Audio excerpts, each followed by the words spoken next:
Hello everyone, welcome to Encino classes. आज Encino classes में हम आपको रिडम्पशन ऑफ डिवेंचर्स के बारे में समझाएंगे। रिडम्पशन ऑफ डिवेंचर्स का मतलब होता है पेमेंट करना डिवेंचर्स की। देखिए, जब आप किसी भी डिवेंचर को इशू करते हो तो आपका एक लॉक इन पीरियड होता है कि भाई इतने टाइम के अंदर अंदर आपको डिवेंचर्स की पेमेंट करनी होती है। तो वो जो डिवेंचर्स की पेमेंट करनी होती है, जिस दिन आप पेमेंट करते हो तो बिजनेस के अंदर कोई ना कोई तो ट्रांजेक्शन हो रही है। तो बिजनेस के अंदर अगर कोई भी ट्रांजेक्शन होती है तो सिंपल बात है कि उससे रिलेटेड हम जर्नल एंट्री या लेजर अकाउंट्स बनाते हैं। तो आज की क्लास में हम ये देखेंगे कि रिडम्पशन के वक्त आपके बिजनेस में कौन कौन सी ट्रांजेक्शन्स होती हैं। ठीक है, इससे पहले आप ये समझिए कि रिडम्पशन का मतलब क्या होता है और डिबेंचर्स का मतलब क्या होता है। डिबेंचर्स का मतलब होता है लोन, लोन फ्रॉम पब्लिक। वैसे तो हम पब्लिक से ही सारी चीजें लेते हैं, चाहे हम शेयर्स की बात करें, चाहे प्रेफरेंस शेयर की बात करें, वो सारी चीजें कहाँ से ली जाती हैं? पब्लिक से ली जाती हैं। बट ये क्या है? एक तरह से लोन है। डिबेंचर्स क्या होता है? एक तरह से लोन होता है। अब आपने अगर लोन लिया है तो लोन की पेमेंट भी करनी होगी, सिंपल बात है। अब क्या है? रिडम्पशन का मतलब होता है पेमेंट। रिडम्पशन का मतलब होता है पेमेंट करना। कहीं पर भी आ जाए redemption of preference share, redemption of debentures, तो उसका मतलब होता है रिडम्पशन यानी कि पेमेंट करना किसी भी चीज की। अब देखिए, जब आप लोन लेते हैं तो उसकी एंट्री क्या होती है? सिंपल बात है कि हमारे पास पैसा आता है तो पैसे को हम क्या कर देंगे? डेबिट कर देंगे। और टू लोन, क्योंकि लोन हमारे लिए क्या हो जाती है? लाइबिलिटीज हो जाती है, इसलिए हम लोन को क्या कर देते हैं? क्रेडिट कर देते हैं। ठीक इसी प्रकार से डिवेंचर्स की भी एंट्री होती है। बट डिवेंचर्स में हम क्या करते हैं? एप्लीकेशन अलॉटमेंट का यूज करते हैं, क्योंकि डिवेंचर को इशू करते समय हम एप्लीकेशन अलॉटमेंट और फर्स्ट कॉल फाइनल कॉल की बात करते हैं। अब जब हमारे पास डिवेंचर इश्यू होंगे तो हम एंट्री करते हैं बैंक अकाउंट डेबिट, क्योंकि हमारे पास पैसा तो तब भी आता है। बैंक अकाउंट डेबिट होता है और to debenture application and allotment amount. इस तरीके से ये एंट्री हम करते हैं कि हमारे पास हमने क्या कर दिया? इश्यू कर दिया डिवेंचर, और डिवेंचर से हमें पैसा मिल गया। पैसा मिल गया, एप्लीकेशन आ गई। यानी कि सबसे पहले लोग क्या करते हैं कि पैसा दे देते हैं और अपने नाम से एप्लीकेशन दे देते हैं कि भाई हमें डिवेंचर्स की नीड है, यानी कि हम आपको लोन देना चाहते हैं।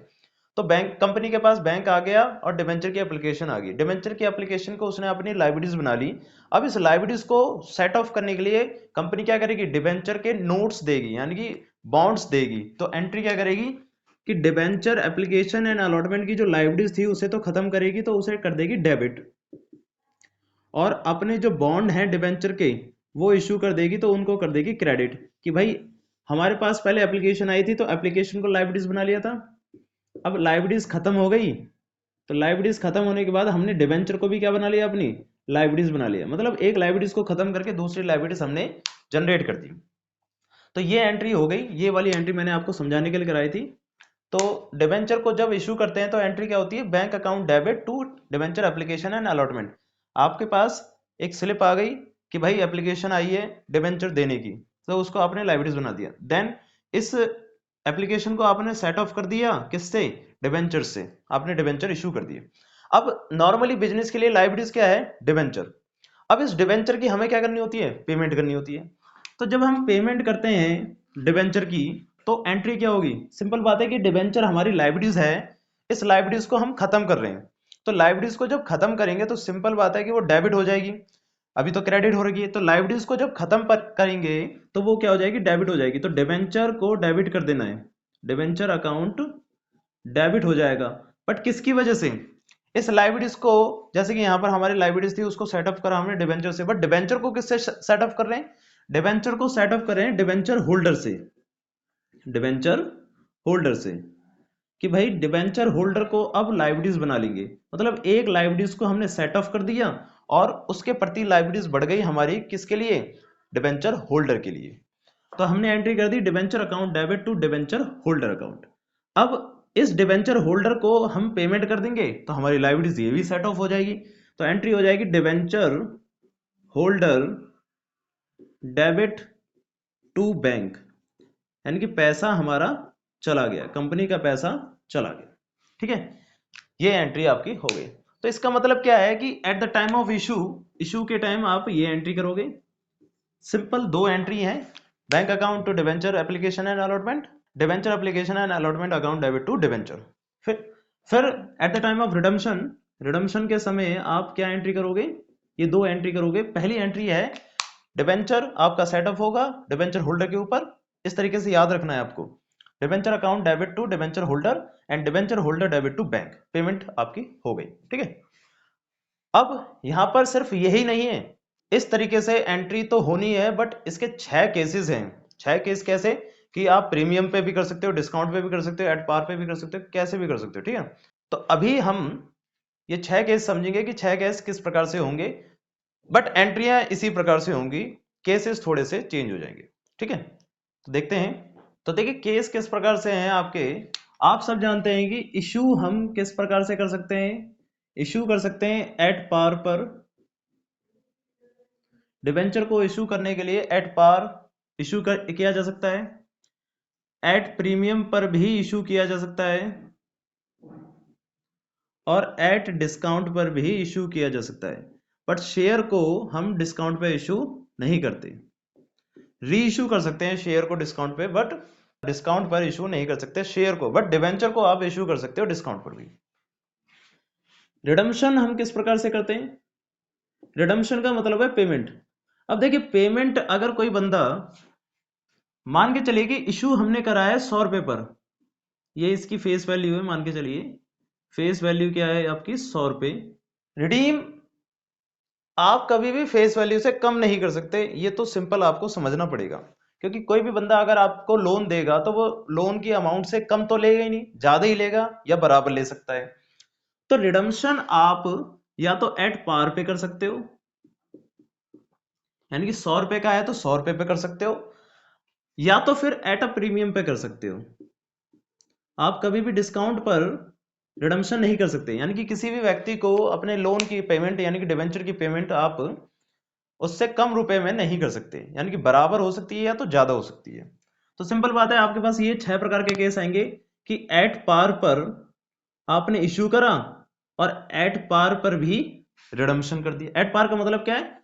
100 रुपए का इश्यू करा, 100 रुपए का ही रिडीम कर दिया। एट प्रीमियम पे इश्यू करा, एट पार पर आपने इशू मतलब बेच दिया, मतलब आपने प्रीमियम पर यानी कि मान के चलिए कि 110 रुपए ले लिए, 110 रुपए ले लिए और आपने पेमेंट कितने की करी है? 100 रुपए की। यहां पर ऐसा कर सकते हैं क्योंकि प्रीमियम का मतलब ये हो गया कि आपने ये कहा था कि अभी तो हमारी मार्केट वैल्यू ज्यादा है, आगे भी ज्यादा हो सकती है, बट मार्केट वैल्यू क्या होगी? डाउन हो गई, जिसकी वजह से आपने एट पार पर तो पेमेंट कर दी बंदे की। डिस्काउंट पर यानी कि आपने बंदे से लिए 90 रुपए और आपने पेमेंट कितने के कर दी? 100 रुपए। एट पार का मतलब क्या हो गया? 100 रुपए पर, ठीक है। 3 केस ये हो गए, एट पार पे इशू करा, एट पार पे रिडम्पशन, एट प्रीमियम पे इशू करा, एट पार पे रिडम्पशन, एट डिस्काउंट पे इशू करा, एट पार पे रिडम्पशन। ऐसे ही 3 केस ये हो जाएंगे कि एट पार पे इशू करा, एट प्रीमियम पे आपने रिडीम कर दिया। प्रीमियम का मतलब आपने 110 रुपए दे दिए, ठीक है। 100 रुपए लिए 10 रुपए दे दिए, 100 रुपए लिए 110 रुपए दे दिए, ठीक है ना। प्रीमियम पे इशू करा, प्रीमियम पे ही निकाल भी दिया, ठीक है। डिस्काउंट पे इशू करा, प्रीमियम पे निकाल दिया। तो आपके पास 6 केस हो गए यहाँ पर। पहला हुआ एट पार पे रिडम्पशन और दूसरा हुआ एट प्रीमियम पे रिडम्पशन, इन तीनों का, ठीक है। तो ये 6 केसेस हमें समझने हैं। अगर ये 6 केस आपको आ गए तो समझिए रिडम्पशन की जितनी भी एंट्रियां आती हैं आपके सामने, वो सारी एंट्रियां आप इस तरीके से कर पाएंगे। तो चलिए समझते हैं इन क्वेश्चनों को। तो पहले केस को लेते हैं हम। केस फर्स्ट क्या था आपका? केस फर्स्ट ये था कि issue at par and redeem at par. तो यहां पर हम फेस वैल्यू लेके चलते हैं डिवेंचर की 100 रुपए की। तो 100 रुपए पे इशू करा और आपने 100 रुपए पे ही रिडीम भी कर दिया। तो इस तरफ हम इशू की एंट्री करते हैं और इस तरफ करेंगे रिडीम की एंट्री। इशू की एंट्री क्या होगी? सबसे पहले पैसा आएगा, bank account debit to debenture application and allotment. कितने रुपए से आएगा पैसा? 100 रुपये से आएगा, क्योंकि आपने इशू भी किस पे करा है, एट पार पर। 100 रुपये पर इशू करा है तो 100 रुपये से पैसा आएगा। तो आप बंदे को कितने रुपए का डिबेंचर देंगे, debenture application and allotment debit to debenture. आप पब्लिक को कितने रुपए का डिबेंचर दोगे, 100 रुपए का ही डिबेंचर दे दोगे। अब इस 100 रुपए की डिबेंचर की आपको पेमेंट करनी है, तो आपने एंट्री क्या करी, डिबेंचर डेबिट कर दिया, यानी कि पेमेंट जो लाइबिलिटीज थी वो खत्म कर दी, और लाइबिलिटीज सेट ऑफ कर दी किसके ऊपर, डिबेंचर होल्डर के ऊपर 100 रुपए की। और डिबेंचर होल्डर को आपने क्या कर दिया, पेमेंट कर दी, तो एंट्री होगी debenture holder debit to bank. तो ये एंट्री आपने कंप्लीट कर दी 100 रुपए से। तो एट पार पे आपने क्या कर दिया, रिडीम और इशू कर दिया, ठीक है ना। तो ये तो एंट्री होगी नॉर्मल तरीके की, ठीक है। नेक्स्ट केस समझते हैं। नेक्स्ट केस सेकंड आपका कुछ इस प्रकार से है कि इशू कराया आपने एट प्रीमियम पर और रिडीम कराया आपने एट पार पर। यानी कि आपने प्रीमियम यानी कि 110 रुपये पर इशू कराए और 100 रुपये पर रिडीम कराए, इस तरीके से समझना। तो प्रीमियम पे आपने इशू कराया तो 10 रुपये आप प्रीमियम का ले रहे हो, तो प्रीमियम की भी एंट्री होगी। प्रीमियम आपके लिए क्या होती है, इनकम होती है, तो ध्यान रखना इनकम होने के नाते ये क्रेडिट साइड में शो होगी। एंट्री क्या होगी इसमें, देखिए इशू में एंट्री क्या होगी, पैसा आएगा आपके पास bank account debit to debenture application and allotment, but इस बार बंदे कितने रुपए देंगे आपको, 110 रुपए देंगे। तो यहां पर आप लिखोगे 110 रुपए, 110 रुपए, ठीक है। आप बंदों को डिबेंचर कितने का दोगे, आप बंदों को डिबेंचर दोगे 100 रुपए का। यहां पर डिबेंचर आप 100 रुपए का पे करोगे, तो एंट्री क्या होगी, debenture application and allotment debit to debenture. आप पब्लिक को कितने रुपए का डिबेंचर दोगे, 100 रुपए का, और डिबेंचर एप्लीकेशन एंड अलॉटमेंट पर कितने रुपए ले लिए आपने, 110 रुपए। तो जो 10 रुपए बकाया है वो क्या होगा आपका, सिक्योरिटी प्रीमियम। सिक्योरिटी प्रीमियम कि आपने प्रीमियम के लिए यानी कि अपनी इनकम प्रीमियम के लिए आपने कितने रुपए ले लिए, 100 रुपए। यानी कि आपने एंट्री क्या करी, bank account debit to debenture application allotment 110 रुपए, 110 रुपए आया आपके पास। अब आपने क्या करा कि 110 रुपए को किस पे सेट ऑफ कर दिया, एक तो डिबेंचर पे और एक सिक्योरिटी प्रीमियम पे। डिबेंचर आपके लिए लाइबिलिटीज हो गई, और यहाँ पर ये क्रेडिट इसलिए हो रहा है क्योंकि ये आपकी क्या हो गई, इनकम हो गई कि आपको 10 रुपए एक्स्ट्रा मिल गई। अब इसी प्रकार से आप जब पेमेंट करोगे तो पेमेंट सिक्योरिटी प्रीमियम की नहीं करोगे, क्योंकि ये तो होगी आपके लिए इनकम। अब आप पेमेंट करोगे डिबेंचर्स की, तो आप सिर्फ 100 रुपए की पेमेंट करोगे। तो एंट्री क्या करोगे, डिबेंचर डेबिट करोगे, क्योंकि हमने कितने रुपए का क्रेडिट कर रखा था, 100 रुपए का, तो डेबिट भी कितने का करेंगे, 100 रुपए का, टू डिबेंचर होल्डर। तो डिबेंचर होल्डर को आप पेमेंट कर दोगे कितने रुपए की, 100 रुपए की। अब एंट्री क्या हो जाएगी, debenture holder debit to bank, simple, कितने रुपए से, 100 रुपए से, 100 रुपए से। ये हो गया आपका केस सेकंड। बस ध्यान क्या रखना है कि जब आप इश्यू करोगे तो इश्यू करते समय ये एंट्री सिक्योरिटी प्रीमियम की भी आएगी, जो कि 10 रुपए की है, ठीक है। थर्ड केस देखते हैं। थर्ड केस आपका ये है कि इशू एट डिस्काउंट, कि आपने डिस्काउंट पे इशू करा है, एंड रिडम्पशन एट पार, यानी कि आपने 90 रुपए पब्लिक से लिए हैं और 100 रुपए पब्लिक को वापस किए हैं। तो जब आप 90 रुपए लोगे तो उसकी एंट्री क्या होगी, बैंक में तो आपके पैसे आएंगे बैंक अकाउंट डेबिट 90 रुपए से to debenture application and allotment, कितने रुपए से, 90 रुपए से, क्योंकि नॉर्मल बात है ना, पब्लिक कितने रुपए देगी आपको, 90 रुपए, क्योंकि आपने डिस्काउंट पे इशू करा है। अब 90 रुपए के बदले आप डिबेंचर कितने का दोगे, 100 रुपए का। 90 रुपए के बदले आप डिबेंचर दोगे, यानी कि एंट्री होगी debenture application and allotment debit होगा कितने रुपए से, 90 रुपए से। मगर इसके बदले आप क्या दे दोगे, डिबेंचर आप प्रोवाइड करा दोगे पब्लिक को कितने रुपए का, 100 रुपए का। 90 रुपए के बदले आप 100 रुपए दे रहे हो, तो इसका मतलब 10 रुपए का आपका क्या हो रहा है, लॉस हो रहा है। तो इस लॉस को क्या कहेंगे हम, इस लॉस को हम कहेंगे discount, discount on issue of debenture. ठीक है, सिंपल बात है कि आपके पास पैसे कितने के हैं, 90 रुपए के। एप्लीकेशन आपको कितने रुपए की मिली, 90 रुपए की। आपने एप्लीकेशन को सेट ऑफ करा 90 रुपए से, बट सेट ऑफ किस किस वजह से करा, एक तो डिबेंचर आपने जो प्रोवाइड कराए हैं वो 100 रुपए के कराए हैं, जिसमें 90 रुपए की एप्लीकेशन है और 10 रुपए का आपने खुद नुकसान बियर कराया है, तो उसको कहते हैं discount on issue of debenture. ठीक है, ध्यान रखना, प्रीमियम आएगा तो क्रेडिट होगा क्योंकि वो इनकम होती है, और डिस्काउंट आएगा तो वो डेबिट होगा क्योंकि वो हमारे लिए लॉस हो गया। और रिडम्पशन की एंट्री तो वही हो जाएगी क्योंकि हमें तो पेमेंट कितने की करनी है, 100 रुपए की पेमेंट यहां पर करनी है। तो एंट्री क्या हो जाएगी, debenture debit to debenture holder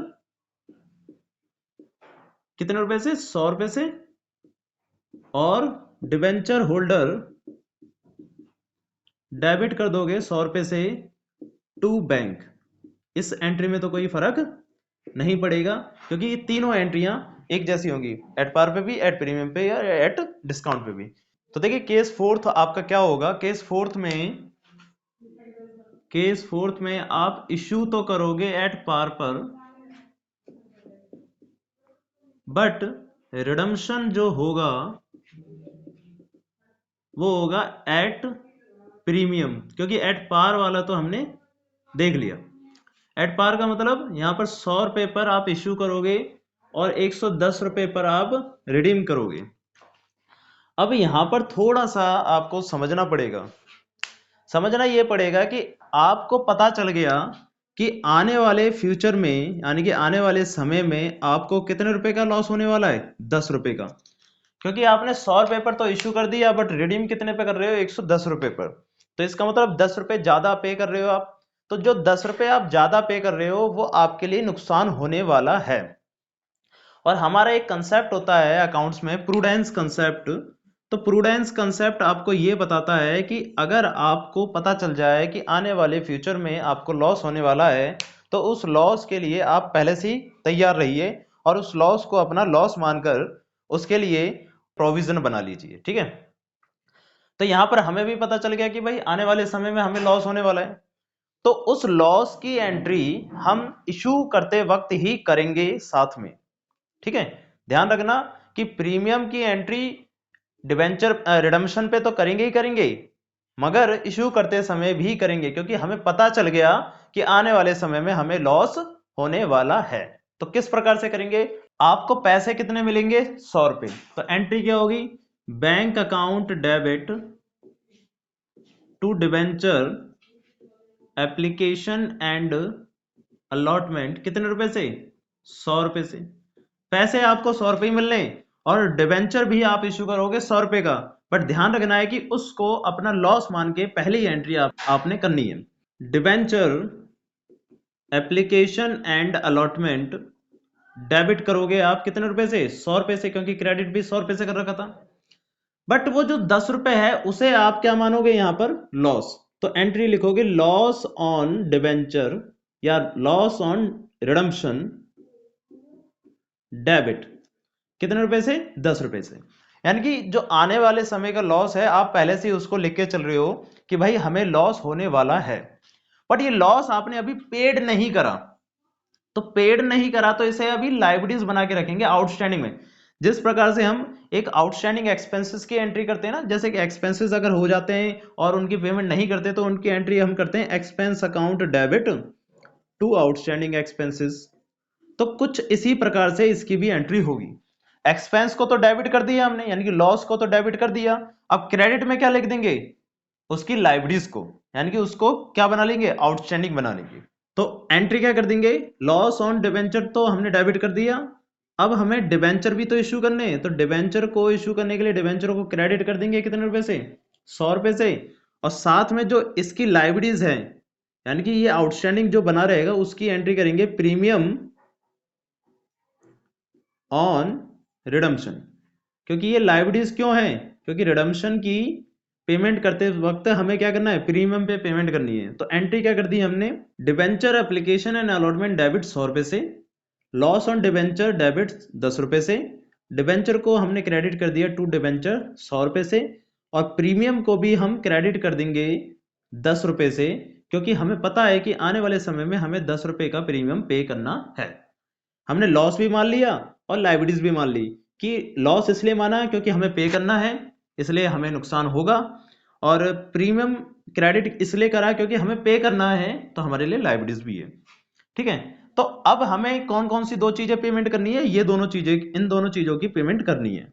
debenture की 100 रुपए की पेमेंट करनी है और प्रीमियम की 10 रुपए की पेमेंट करनी है।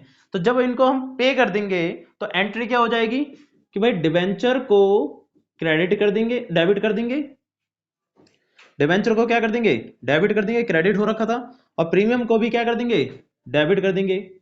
तो प्रीमियम ऑन रिडम्पशन किस चीज से, डिबेंचर होल्डर से। डिबेंचर था 100 रुपए का, प्रीमियम था 10 रुपए का, डिबेंचर होल्डर को अब कितने रुपए मिलेंगे, 110 रुपए। अब पेमेंट की एंट्री, तो debenture holder debit to bank amount 110 रुपए। ठीक है, समझ में आया होगा आपको करना क्या है, कि लॉस हो गया इसलिए डेबिट कर दिया, उस लॉस को हम लायबिलिटीज बना के चल रहे हैं इसलिए इसको क्रेडिट कर दिया। ठीक है, तो केस फिफ्थ क्या था आपके पास, कि आपने इश्यू कर दिया एट प्रीमियम पर और रिडम्पशन जो करा है वो तो हम प्रीमियम पर देख ही रहे हैं, एट प्रीमियम पर। अब ध्यान ये रखना है आपको, रिडम्पशन की जो तीनों एंट्रियां हैं वो एक जैसी होंगी, जो अभी मैंने करवाई थी वही एंट्री होगी हमेशा, और जो प्रीमियम पे लॉस होने वाला है उस लॉस की भी एंट्री इधर हमेशा होगी, उसी प्रकार से जैसे अभी हमने करी थी कि लॉस को डेबिट और प्रीमियम को क्रेडिट करके। अब यहां पर इशू करना है आपको प्रीमियम पर, तो जब आप इशू करते हो प्रीमियम पर, तो हमने अभी सिखाया था सेकंड केस में कि जब इशू करते हो तो प्रीमियम इशू वाला भी क्रेडिट हो जाएगा क्योंकि वो इनकम हो जाएगी। तो कुछ इसी प्रकार से ध्यान रखना है आपको कि इशू करते वक्त आपको कितने रुपए मिलेंगे, 110 रुपए, और रिडम्पशन भी आपको कितने की करनी है, 110 की करनी है। एंट्री क्या होगी, बैंक अकाउंट डेबिट, कंपनी के पास पैसे आएंगे किस बात से, डिबेंचर एप्लीकेशन एंड अलॉटमेंट से। कितने रुपए आएंगे भाई, 110 रुपए। और अब कंपनी क्या कर रही है, इस 110 को सेपरेट कर रही है, डिस्क्लोज कर रही है कि किस प्रकार से उसने लिए हैं। तो debenture application and allotment debit होगा 110 रुपए से, टू डिबेंचर 100 रुपए, और टू प्रीमियम ऑन इश्यू 10 रुपए से। ये तो हमने एंट्री इसकी कर दी 110 रुपए की। ठीक है, मगर अब हमें लॉस भी तो होने वाला है, उस लॉस की एंट्री हो जाएगी हमारी लॉस ऑन रिडम्पशन डेबिट 10 रुपए, और इस लॉस की आउटस्टैंडिंग की entry to premium on redemption 10 रुपए। तो इस तरफ भी आपका आ गया 120 रुपए और इस तरफ भी आ गया आपका 120 रुपए। इस तरीके से भी ध्यान रखना है। ठीक है, अब हमें पेमेंट किस किस की करनी है, पेमेंट करनी है इस डिबेंचर की और इस प्रीमियम की। तो इन दोनों को क्या कर देना है, डेबिट कर देना है। तो debenture debit premium on redemption debit किसके ऊपर, टू डिबेंचर होल्डर। अमाउंट कितना आ जाएगा, डिबेंचर है आपके पास 100 रुपए के, प्रीमियम है आपके पास 10 रुपए का, डिबेंचर होल्डर को आप पेमेंट करोगे 110 रुपए की। आप एक चीज ध्यान रखना हमेशा कि डिबेंचर अमाउंट हमेशा फेस वैल्यू पे ही शो होगा, ठीक है, यहां गलती मत करना। अब डिबेंचर होल्डर को आप पेमेंट कर दोगे टू बैंक 110 रुपए, सिंपल, ठीक है। बस आपको इस एंट्री को ध्यान रखना है कि ये एंट्री किस प्रकार से होगी। प्रीमियम पे करना है तो डिबेंचर की प्रीमियम की एंट्री कर देंगे, लॉस होने वाला है प्रीमियम पर तो लॉस की 2 एंट्रियां हम यहां पर भी कर देंगे। नेक्स्ट केस देखते हैं, लास्ट केस है केस 6। केस 6 है आपका, लास्ट केस है। इसमें आपने इश्यू करना है एट डिस्काउंट और रिडम्पशन करना है एट प्रीमियम। तो देखिए प्रीमियम की एंट्री तो वही होगी कि आपको लॉस होने वाला है, 90 रुपये का आपने इशू करा है और 110 का रिडीम करा है। आपको लॉस होने वाला है वहां पर 10 रुपये का, उस लॉस की एंट्री तो यहां पर करोगे 2 एंट्रियां, बट साथ में इस डिस्काउंट की एंट्री भी होगी कि भाई ये जो 10 रुपये का डिस्काउंट होने वाला है हमें उसकी एंट्री भी यहां पर साथ में करनी है। तो वही केस इश्यू करते समय क्या एंट्री होगी, bank account debit to debenture application and allotment. कितने रुपए आएंगे आपके पास अब, 90 रुपए। अब डिबेंचर एप्लीकेशन एंड अलॉटमेंट को आप सेट ऑफ करोगे कैसे कैसे, एक तो डिबेंचर की वजह से, टू डिबेंचर, डिबेंचर कितने रुपए का आप इशू कर रहे हो, 100 रुपए का। अब यहां पर आपको क्या हो गया, लॉस हो गया, loss on issue of debenture. तो लॉस यानी कि डिस्काउंट लिख देंगे हम, डिस्काउंट हो गया। आप केस 3 को याद करिए, डिस्काउंट ऑन इशू, वो डेबिट हो जाएगा कितने रुपए से, 10 रुपए से। तो ये एंट्री तो सेट ऑफ होगी 100 रुपए से यहाँ, 100 रुपए से यहाँ। बट आने वाले समय में आपको प्रीमियम पे 10 रुपए का लॉस होने वाला है, वही एंट्री फिर से लॉस ऑन रिडम्पशन, वो भी डेबिट हो जाएगी आपकी 10 रुपए से, और उसके बदले आप उसकी लाइबिलिटीज बना लेंगे यानी कि आउटस्टैंडिंग प्रीमियम ऑन रिडम्पशन 10 रुपए से, ठीक है। तो यहां पर भी आपके आगे 110 रुपए, यहां पर भी आगे 110 रुपए। अब डिबेंचर और रिडम्पशन की जो डिबेंचर और प्रीमियम की एंट्री है इसको आपको सेट ऑफ करना है, पेमेंट करनी है। तो एंट्री क्या हो जाएगी, debenture debit premium on redemption debit to debenture holder. Debenture holder को ये सारी पेमेंट आप कर दोगे। तो डिबेंचर थे 100 रुपए के, प्रीमियम था 10 रुपए का, पेमेंट हो जाएगी 110 रुपए की। अब debenture holder debit to bank कितने रुपए से, 110 रुपए से, ये एंट्री आपकी हो जाएगी। तो ये सारे केस आपके 6 के 6 हो गए और उम्मीद करते हैं कि आपको सही से समझ में भी आए होंगे। अगर नहीं आए तो दोबारा आप देखिए, बट समझने की कोशिश पूरा करिए। तो वीडियो को पूरा देखने के लिए धन्यवाद।